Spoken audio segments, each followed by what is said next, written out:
मान के चलो कि ये कोई पोल है ना, फॉर एग्जांपल ये कोई पोल है ऐसा। ठीक है, इस पोल से कुछ तारे निकल रही हैं, ठीक है, ध्यान से देखना। इस पोल से कुछ तारे निकल रही हैं। एक ये तार जा रही है ना, मान के चलो एक ये तार जा रही है, एक ये तार जा रही है ना, ऐसे एक ये जात, चार तारे इस पोल से निकल रही हैं मान के चलो। ठीक है, अब अगर ये तारे यहाँ पे निकल रही हैं तो मान के चलो यहाँ पर बैठा है एक पक्षी, है ना, फॉर एग्जाम्पल यहाँ पे एक पक्षी बैठा है।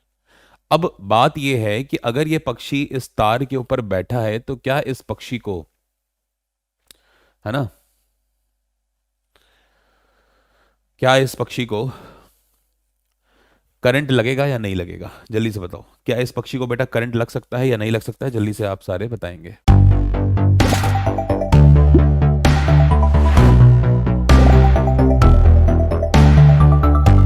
कई बार कुछ पक्षी होते हैं जो खंबे के ऊपर जो तार जा रही है उसके ऊपर बैठते हैं, उन्हें एकदम से उन्हें करंट लगता है और फिर वो नीचे गिर जाते हैं। तो फिर करंट कैसे लग जाता है? चलो अगर पक्षी को नहीं लगता और कल को आपको मैं चढ़ा दूं यहाँ पे तार पे, तो फिर आपको लगेगा? हाँ, अगर पक्षी को नहीं लगता तो फिर आपको भी नहीं लगना चाहिए, आपको भी नहीं लगना चाहिए। बताओ भाई, अगर ऐसी बात है तो फिर बेटा आपको भी नहीं लगना चाहिए कहीं ना कहीं, है कि नहीं? है, दिक्कत है मतलब। तो इसी चीज को आपको समझना है ना बेटा, लग भी सकता है और नहीं भी लग सकता है। डिपेंड करता है कि ये जो पक्षी है वो कौन सी वाली तार पे बैठा है, ये डिपेंड करता है। ठीक है, ये जो पक्षी है ये कौन सी वाली तार पे बैठा है। देखो, जब खंबे की बात होती है तो खंबे पे हमें क्या मिलेगा? फेज मिलेगा, न्यूट्रल मिलेगा। अर्थिंग नहीं होती खंबे पे, खंबे वाली तारों पे अर्थिंग अर्थिंग नहीं आती, या तो फेज आ रहा होता है या तो न्यूट्रल आ रहा होता है। ये दो ही बातें होती हैं, बस इस बात को ध्यान से समझेंगे, है ना।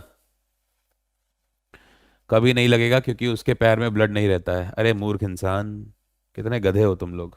हैं, भाई कह रहा है उसके पैर में ब्लड नहीं होता है इसलिए नहीं लगेगा उसको। हैं, बेटा तुम्हें भी चढ़ा दूंगा ना तो तुमको भी नहीं लगेगा। ठीक है, अगर मैं तुमको भी चढ़ा दूंगा वहां पे तो तुमको भी नहीं लगेगा। तो यहां पर क्या हुआ कि अगर हम मान के चलते हैं कि यार यहां पर जो तारे हैं इनको मैं नाम दे रहा हूं, देखो इस तार का नाम है फेज, इसका नाम है फेज, इसका नाम है फेज, इसका नाम है न्यूट्रल। ठीक है, यहाँ पे तीन तारे फेज की जा रही हैं जो कि सप्लाई लेकर आ रही हैं। देखो फेज का काम क्या होता है बेटा, ध्यान से समझो। ठीक है, फेज का काम हमेशा क्या होता है? फेज का काम बेटा हमेशा होता है सप्लाई को लाना। सप्लाई का मतलब करंट को लेकर आना, सप्लाई को लाना। तो अगर कभी सप्लाई आएगी, अगर कभी सप्लाई आएगी तो हमेशा किससे आएगी बेटा? फेज से आएगी, इस बात को ध्यान से समझो। ठीक है, करंट हमेशा फेज लाएगा। और अगर कभी भी करंट वापस जा रहा है ना, सप्लाई आने के बाद भाई वापस भी तो जाएगी, सर्किट को कंप्लीट होना है कि नहीं होना? तो अगर सर्किट को कंप्लीट होना है तो सप्लाई जब भी वापस जाएगी तो वापस कौन लेके जाएगा? हमेशा न्यूट्रल। ठीक है, न्यूट्रल। तो ध्यान रखिएगा, ये जो उदासीन या ऋणात्मक तार होती है, उदासीन जो होता है ना, ये हमेशा क्या करता है? ये हमेशा सप्लाई को वापस लेके जाता है, सप्लाई को वापस लेके जाता है। ठीक है, ये बात आपको समझनी है। फेज हमेशा लेकर आएगा और न्यूट्रल हमेशा वापस लेके जाएगा। अगर हम बात करें फेज है और न्यूट्रल है, तो बेटा फेज का काम है सप्लाई को लेकर आना, न्यूट्रल का काम है सप्लाई को वापस लेके जाना। अब इस बात को समझो, अगर आप फेज की बात करो या न्यूट्रल की बात करो बेटा, हमेशा सबसे ज्यादा जो खतरनाक है ना, जो सबसे ज्यादा खतरनाक है, जिससे आपको समस्या होगी, जिससे आपको करंट लगेगा, वो सिर्फ और सिर्फ बेटा न्यूट्रल है। सिर्फ और सिर्फ न्यूट्रल है। अगर कभी आपने न्यूट्रल वाली तार को गलती से भी छू लिया, ठीक है, तो फिर आप मान के चलो कि आपको झटका लगना ही लगना है, कोई भी आपको रोक नहीं सकता। ठीक है, कोई भी आपको रोक नहीं सकता। हाँ, ये भी डिपेंड करता है कि आखिरकार जो आने वाली सप्लाई है ना, वो किस लेवल की सप्लाई है, कितने कैसी सप्लाई आपके पास आ रही है, ये भी डिपेंड करता है कहीं ना कहीं।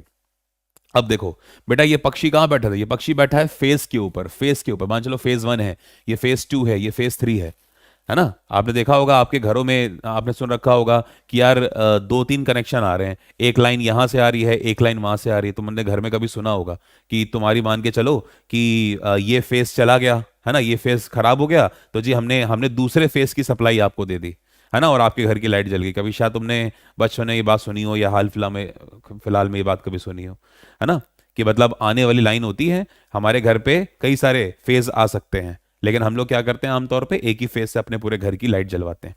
तो फेज का मतलब है जो करंट को लेकर आएगा, जो सप्लाई को लेकर आएगा बेटा, वो फेज है।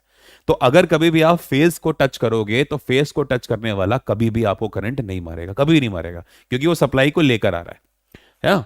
लेकिन हाँ, सप्लाई आई और आके किसी पॉइंट से मुड़ के वापस जाएगी, और वो जो वापस जाने वाला होता तार उसको कहते हैं न्यूट्रल। और अगर गलती से आप कहाँ पे टच हो गए, गलती से अगर ये बच्चा या मतलब ये जो पक्षी था ये अगर यहाँ पे आके बैठ जाता, ठीक है, तो बस फिर धुएं निकल जाते इसके भाई के, समझ रहे हो, फिर इसके देखो धुएं निकल गए, मतलब ये क्या हो गया, आत्मा का परमात्मा से मिलन, ठीक है, फिर ये नहीं बचेगा। ऐसे आप लोग के साथ भी है, ठीक है, ऐसे ही आपके साथ है। अगर आप कभी फेस की तार को, खंबे की फेस की तार को टच करोगे तो आपको कभी कोई करंट नहीं लगेगा, करना मत, पता लगा पहुंच जाओ टच टच करने के लिए, चेक करने के लिए, केतन सर ने कहा था, है ना। तो फेस की तार को टच करोगे तो कभी करंट नहीं लगता, हमेशा बेटा न्यूट्रल की तार को टच करोगे तभी होगा। तो आपने देखा होगा कई सारे पक्षी जो फेस की तार पर बैठेंगे, है ना, ठीक है, और अगर कभी फेस की तार पे बैठेंगे पक्षी तो उनको कुछ नहीं होता, अपना आराम से बैठते हैं, उड़ के चले जाते हैं। लेकिन अगर गलती से वो टच हो गए किससे, न्यूट्रल वाली से, जैसे ही बैठेगा ना बस तुरंत तुरंत जो है करंट उसके बॉडी से निकल के चला जाएगा, वहीं पे वो मर जाएगा, ठीक है, इसको आपको ध्यान देना है। तो सबसे ज्यादा खतरनाक कौन है, जो सबसे प्यारा दिखाई दे रहा है, कहने को आपको दिख रहा होगा कि इसके अंदर तो कुछ नहीं है, बेचारा न्यूट्रल है, लेकिन सबसे ज्यादा गंदा यही है, न्यूट्रल, ठीक है। तो न्यूट्रल से ही क्या लगता है, न्यूट्रल से ही बेटा झटका लगता है, इस बात को ध्यान देना। तो पॉइंट क्लियर हो गया। तो आज के बाद ध्यान रखेंगे, ठीक है, कि ये वाली चीज होती है। अब आगे सुनो, एक तुम्हारे सामने और रखता हूं कनेक्शन, देखो, मान के चलो कि भाई ये खंबा है, फॉर एग्जाम्पल ये खंबा है, ठीक। अब अगर ये खंबा है तो यहां पर मान के चलो एक एक बंदा खड़ा है, यहां पर एक बंदा खड़ा है ऐसे, ठीक है, यहां पर जा रही हैं तारें, ठीक है, यहां जा रही है तारें, फॉर एग्जाम्पल ये जो पहले वाली जो तार आप देख रहे हो ये न्यूट्रल की तार है, ये फेज 1 है, ये फेज 2 है, मान के चलो, बताना है, ध्यान से देखो और फिर बताना बेटा मेरे को, फेज 1 है, फेज 2 है। इसने क्या कर रखा है, मान के चलो इसने, इसके हाथ में इसने एक एक लोहे की तार पकड़ रखी है जो ऐसे कनेक्टेड है, ठीक है, यहां पर, और इस वाले के ऊपर, इस वाले के ऊपर बैठ रखा है एक पक्षी, मान के चलो एक पक्षी है। जल्दी से बताओ दोनों में से किसको झटका लगेगा, दोनों में से किसको झटका लगेगा, या फिर दोनों में से किसी को नहीं लगेगा, या फिर आप ये कह सकते हो कि भाई दोनों को लगेगा, जल्दी से बताइए।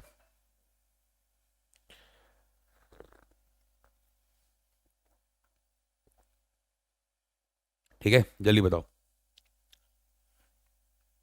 बेटा। मीना जी डिपेंड करेगा ना कि कई, अब ऐसा थोड़ी है कि खंबे में हमेशा वो फेस का तार दिया, न्यूट्रल का तार दिया ही जाएगा। कुछ खंबे ऐसे होते हैं जिसमें सिर्फ न्यूट्रल है, ऐसा थोड़ी होता है।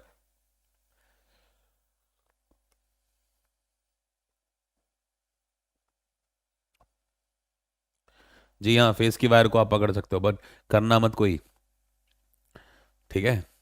चलो, तो ध्यान रखिएगा, अगर हम बात करें तो ये दोनों फेस को ये कनेक्ट कर रहे हैं, है ना, लेकिन इसको कोई दिक्कत नहीं होगी क्योंकि ये सिर्फ फेस के ऊपर है, इसको गलती से भी न्यूट्रल की सप्लाई नहीं मिली, तो ये तो भाई आराम से बैठा रहेगा, कोई टेंशन की बात नहीं है। लेकिन ये फूक जाएगा, है ना, ये भाई हमारा जो है ये, इसके एकदम से धुएं उड़ेंगे, ये जल जाएगा, है ना, ये एकदम से मर जाएगा। क्यों, इसको क्यों झटका लगेगा, क्योंकि भाई साहब इस दुनिया का सबसे बड़ा न्यूट्रल, ठीक है, इस दुनिया का सबसे बड़ा न्यूट्रल कौन है, आपकी पृथ्वी है, ठीक है। सबसे बड़ा जो न्यूट्रल है वो क्या है, वो आपकी पृथ्वी है, और ये भाई साहब खड़े थे पृथ्वी के ऊपर, ठीक है, और पृथ्वी के ऊपर खड़े थे, फेस से करंट आया, करंट आया, करंट आया, और फिर यहां से इसकी बॉडी से गया अंदर, लेके चला गया भाई को। तो क्योंकि जमीन के साथ ये कनेक्टेड है, जुड़ा हुआ था, तो जमीन क्या है, जमीन तो सबसे बड़े न्यूट्रल की तरह कार्य करती है, आपको पता है, तो इसलिए दिक्कत हो जाएगी, ठीक है। तो ये आपको ध्यान देना है, ठीक है, ये वाली बात है, तो इसको भाई को लग जाएगा झटका। लेकिन बात बस वही होती है कि आमतौर पे हम क्या होते हैं, हम अर्थिंग जो होते हैं वो भी कहाँ पे डालते हैं, वो भी हम इसी के अंदर डालते हैं, है ना। तो ये एक ब्रॉड कंसेप्ट है, बट मुझे लगा कि शायद आपको हल्का फुल्का पता होना चाहिए, तो ध्यान रखेंगे। अच्छा, फेज और न्यूट्रल हो गया, इसके बाद देखो अर्थिंग क्या होती है। अर्थिंग में क्या होगा, जैसे मान के चलो आपने देखा होगा कई बार, जैसे कुछ लोहे का आइटम है, अगर आप उसको पकड़ो, जैसे मान के चलो कूलर चल रहा है, अब कई बार लोग क्या करते हैं, कूलर में चलते हुए कूलर में पानी डालते हैं। अब आपने चलते हुए कूलर में अगर पानी डाल दिया तो उससे क्या होगा, है ना, उससे क्या होगा, उससे हो सकता है कि आपको हल्का फुल्का करंट फील हो, या आपने देखा होगा आमतौर पे बारिश के टाइम पे उसमें जो दीवारें होती हैं उनमें करंट आ जाता है ना। तो हम बोलते हैं ना कि अर्थिंग आ गई है ना, मच्छू अर्थिंग आ गई। अर्थिंग का मतलब क्या होता है कि जो फेज होता है ना, जो फेज होता है वो फेज आपके अप्लायंस तक तो जाएगा। मान के चलो कि ये कोई फ्रिज है, लोहे का कोई फ्रिज है, मेटल का फ्रिज है ना, यहाँ पे ये इसका मेन स्विच है। तो जो फेस की तार है वो फेस की तार करंट को यहाँ तक तो लेकर आएगा। अब इससे मान के चलो, अच्छा फिर एक क्या होगा, एक वापस भी लेके जाएगा इसको, कोई न्यूट्रल भी होगा आपके मेन मीटर का, है ना, वो मेन मीटर में न्यूट्रल भी होगा, मेन मीटर के अंदर आपका फेज भी होगा। तो सप्लाई आ रही हो, सप्लाई वापस जा रही है, ये बढ़िया से अपने काम कर रहा है। लेकिन मान के चलो जो फेज आया, फेज के आने की वजह से मान के चलो कभी कभी क्या हो गया कि थोड़ा सा करंट यहां से फेस का लीक हो गया। तो जब फेस का करंट कुछ लीक हो जाता है ना, और वो लीक होने के बाद कहां पर आएगा, इस अप्लायंस के अंदर आ जाएगा, और जब आप इसको टच करोगे तो आपको भी झटका लगेगा। बस यही चीज अर्थिंग होती है। इसी को क्या कहते हैं, इसी को अर्थिंग कहते हैं। और अगर आप इस अर्थिंग से बचना चाहते हो तो आप क्या करो, आप यहां से एक तार निकालो इसके मेन से और उसको डाल दो पृथ्वी के अंदर, ऐसे, ठीक है, ऐसे डाल दो पृथ्वी के अंदर। तो इससे क्या होगा कि ये जो अर्थिंग है वो आप बच जाओगे उससे, ठीक है। तो आमतौर पे क्या होता है कि हर अप्लायंस की अर्थिंग नहीं करी जाती। हम लोग क्या करते हैं आमतौर पे, एक कॉमन अर्थिंग कर देते हैं पूरे के पूरे घर की सप्लाई का। जिससे क्या हो, कहीं पे भी घर में अगर ऐसा कोई सिस्टम होता है तो वो सप्लाई नीचे चली जाती है, ठीक है।